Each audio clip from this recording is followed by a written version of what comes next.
Welcome to the Fiercely Visible CEO podcast. I'm your host, Steph Wharton. Join me as we dive into how to become a widely in-demand CEO that prioritizes balance between life and business, isn't afraid of making the scary decisions that get you results you actually care about, and unapologetically breaks the rules to build the business and life of your dreams. Something that I hear a lot from you that is hard or can sometimes be hard inside of your business is to create content. Some of the reasons are because perhaps you feel repetitive, or you're not sure how to say the right things, or you feel that the content that you are putting out there isn't converting well. Whatever the reason is, you're feeling stuck. And trust me when I say I used to feel stuck in my content too. And my coach at the time, it's so funny. If you don't follow her, you should go look her up right now on Instagram. Her name is Jessica Seeley. She used to say something along the lines of the fact that creating content should be as easy / it should be as quick as the amount of time that it takes you to go take a shit. So 3 minutes tops, you should be able to just write your content, post it, leave the bathroom, and be done. And I was just like, what the fuck? First of all, why is it 3 minutes? Which is super funny and weird. But also, I was like, it's not that easy for me. I would sit there and I would need at least half an hour to write something out. And one of the things that comes up a lot if you're struggling to write your content, it's okay, so why are you struggling? What are you even trying to talk about? Are you truly aligned with that topic? Do you know it inside and out? Are you talking about offers or a solution that you feel really passionate about, right? So those are all questions that you can challenge yourself with to try and figure out and dig a little bit deeper to uncover whether the content that you're creating, are you getting stuck because you're just not meant to do it? Or is there something else?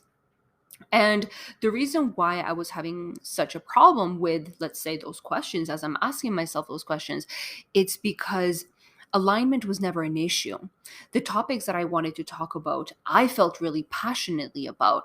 However, when it came to actually creating content, I would step into my, let's say, barrier, which was perfectionism and trying to say all the right things in the right ways. So I would sit there, and if I am honest with myself, and I'm sure you might relate with this, so definitely let me know. I'd love to hear your perspective. Is that we've been conditioned, let's say, probably in schools, whether that's high school, college, university, to write things in a very specific and structured way. So you learn how to write an essay, a report, thesis, whatever, and it has to be so perfect with an introduction and a middle and a climax and the end and the summary. And then when we jump into entrepreneurship, things start to look very similar, right? You need a hook. You need to start your content off with something that's just juicy and gets people to want to read the rest. And then you need to either touch on the pain points, or you need to sound convincing, or whatever, right? Whatever the formula or structure is. And although all those rules or guidelines, let's call them guidelines, because let's be honest, there's no such thing as that being a rule set in stone, because you get to make your own rules. And if you've been listening to the Fiercely Visible CEO podcast for a while, you know that we are all about breaking those rules and creating rules that actually fit our style, whether that's our personality or lifestyle, however we want to run our business and lead our life. But when we see those rules, those guidelines online on how you're supposed to create content that converts, which is the most overused phrase of life. There's so many blog posts and courses and programs that are called content that converts, but I digress. That is a conversation for another day. When you see all that, it's pretty easy to slip into the habit of trying to do things perfectly so that it converts, which should, to some extent, in my opinion, should never be the primary goal. The primary goal through your content should be to serve, to connect, to have fun, to build those relationships, to show your expertise, not just to convert. Conversions are a byproduct of everything that you do as a leader that's invested in the value and what they can share through their content to their community. Probably another topic for another time. So let's get back into why you find it so hard to create content and why I found it so hard to create content too, which is why, based on my experience, I think this is really going to resonate with a lot of you. So it doesn't always have to be that you're talking about the wrong things or the offer isn't aligned, although those could always be problems that you're facing right now that are blocking you from creating the powerful content that you're meant to be creating. However, sometimes it can actually be that you're not creating it in the right way, in the way that you're meant to be creating it. So let me give you an example. Here I was trying to write the best captions, right? I was trying to fill my feed with super valuable and insightful content so that it would hook people in, and with time, or hopefully immediately, it would convert viewers into paying clients. Because what I was seeing was the fact that other people in the online space, and my coach included, sure, were saying this should be easy. And they are 100% right. It should be easy. The problem is that I was getting stuck on the fact, and this was my own fault. Nobody told me that I had to do this, but I was getting stuck on the fact that I had to write the perfect content. So if other people are saying that it gets to be easy as writing your content in 3 minutes and putting it out there, why can't I write it in 3 minutes and put it out there? What's wrong with me? Why am I feeling so stuck? Where the problem really lay in the fact that I don't necessarily like to write. And this is something that I faced when I was first getting started with email marketing. I didn't like to write, so it was so hard to dive into it. With time, I found more of a vision slash purpose around email marketing, and I actually really enjoy writing emails. But that still does not translate to this day to content creation on social media. Maybe it's because I prefer to write it on my phone and I don't like writing on my phone. Who knows? But at the end of the day, that barrier was still there. Maybe that's something that I can yet explore. So when I released the pressure to create content in the way that everybody else was creating it, so writing posts, let's say 3 times a week, and being super consistent with it in order to continue to show up and continue to serve and continue to be seen in a way that people wouldn't forget that I existed, right? Because you're consistently showing up. When I let go of that rule, that pressure that everybody says you have to post all the time, I felt so friggin' liberated. And all of a sudden, I was able to create content so much quicker and easily. So, yes, the whole concept that people were talking about, that it should come easily, was now a reality for me. So for me, based on how I like to create content, something that I had realized is whenever I did stories, it came a little bit easier. I still didn't like captioning my stories, but I felt that's the name of the game because auto captions suck. Literally, nobody reads them because they scroll too slowly, and they can essentially read a handwritten caption so much quicker as opposed to having to wait for you to get your point across. But in any case, figured it's the name of the game. I'll caption my stories. So that was my first clue as to what I was doing wrong, so to speak, in terms of how I best operate, is the fact that written content wasn't going to serve me, whereas video content was the way that I was allowed to shine. But then the second clue was that whenever I did do live stories on Instagram, so I would show up live, I realized that once I went ahead and uploaded the live replay so anybody else could watch it, 9 times out of 10, the replay was always 17 minutes. And I'm just like, why is it always 17 minutes? Like, why is that a thing? Does it always take me 17 minutes to get a point across? Like, what the fuck?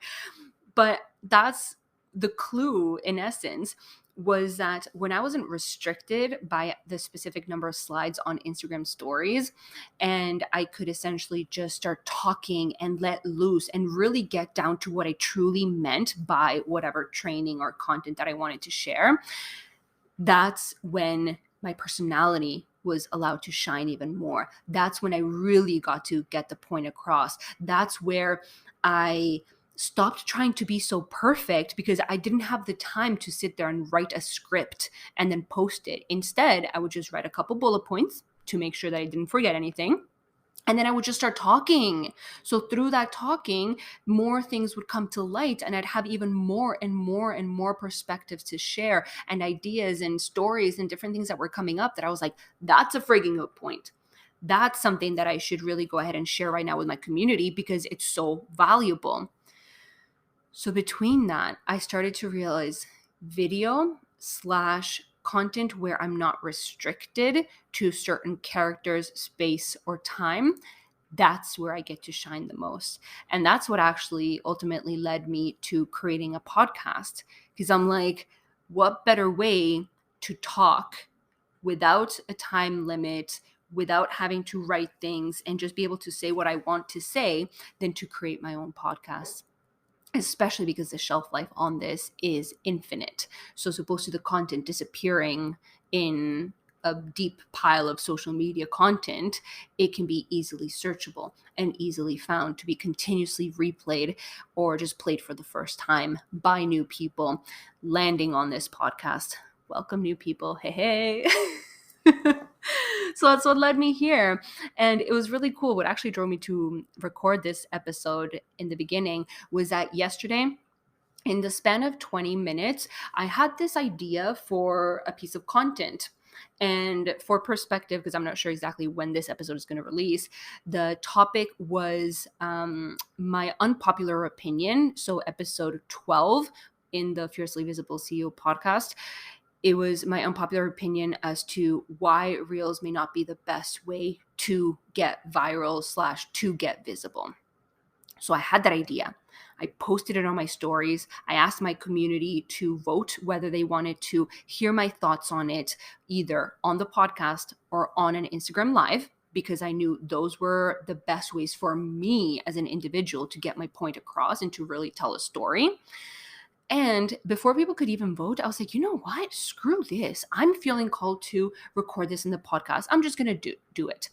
Usually, I wait for people to vote. I make sure that I'm taking the route that people really prefer.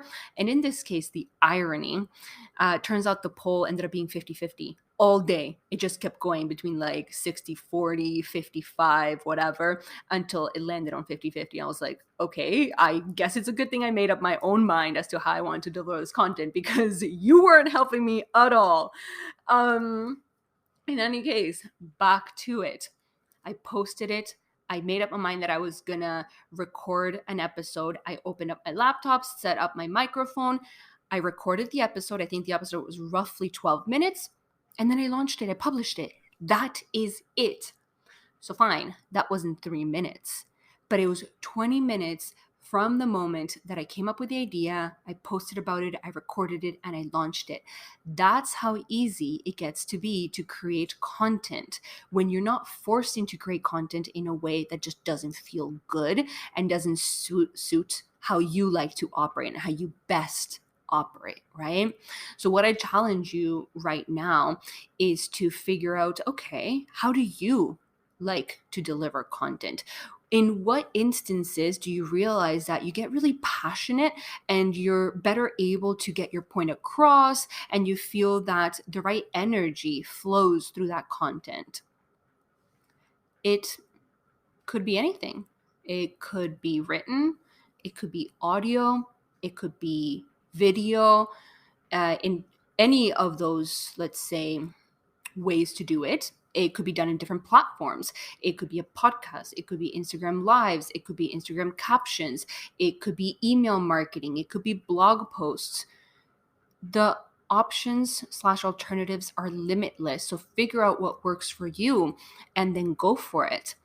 The coolest thing, I'm just going to leave you with like one last thought, is that looking back, I have almost like clue number 3 as to why podcasting / a platform where there's no cap on amount of characters, on time, that podcasting is such a good fit for me because it actually ties in perfectly into visibility. Sure, it's not always a visibility in terms of like partnerships, which I'm going to go ahead and create a bunch of content around this soon because I know I've been getting a lot of questions. Lately, there's been a lot of content in the online space around visibility, but not all of it hits the mark the way that I see visibility. So I want to make sure to share my perspective because it's honestly really freaking incredible. The results that I've seen in my business, the results my clients see in their own businesses. So I want to make sure that I share with you what visibility means to me and what the potential is inside of your business when you go ahead and implement visibility strategies within your own business. But podcasting is one of those ways. Podcasting is how you get to expand your brand outside the typical platforms that most people utilize, like social media, email marketing. You're now taking a step further to gain exposure in front of newer audiences in different ways, not only to gain exposure in different ways, but create content in different ways too. So you're able to grow your business in completely different ways and at a completely different level than you have in the past. So if podcasting is something that you're into, it gets to be that easy. It gets to just be 20 minutes from idea generation to launching / publishing the episode. And that's something that you can repeatedly do without spending like an hour or 2 hours sitting in front of a computer and being like, shit, I can't even think of the right thing to say it, how to make it sound good. It doesn't have to be good or perfect. It just has to be what you're feeling called to share. And you get to trust that what you're feeling called to share is perfect as it is. That's definitely something I had to learn. I want to say the hard way, but not really the hard way. But I had to learn, and I thank my coaches for that, because without them, that sense of wanting to be perfect, right? That perfectionist inside of me kept peeking out and being like, this has to be perfectly said. It has to be the right words, the right order, the right format at the right time on the right day.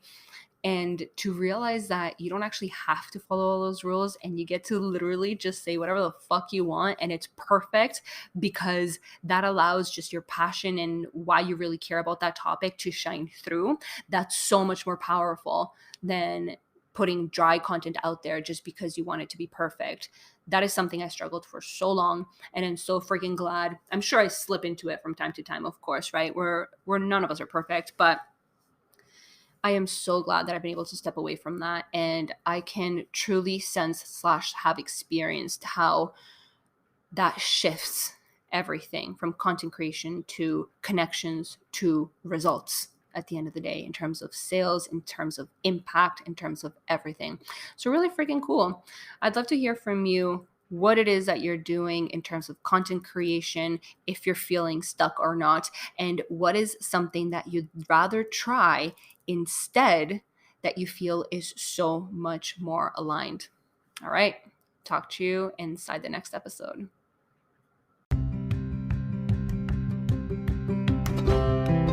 That's it for this week's episode of the Fiercely Visible CEO podcast. Be sure to sign up to our email list at stephwharton.com and subscribe in your favorite podcast app so that you don't miss our next episode.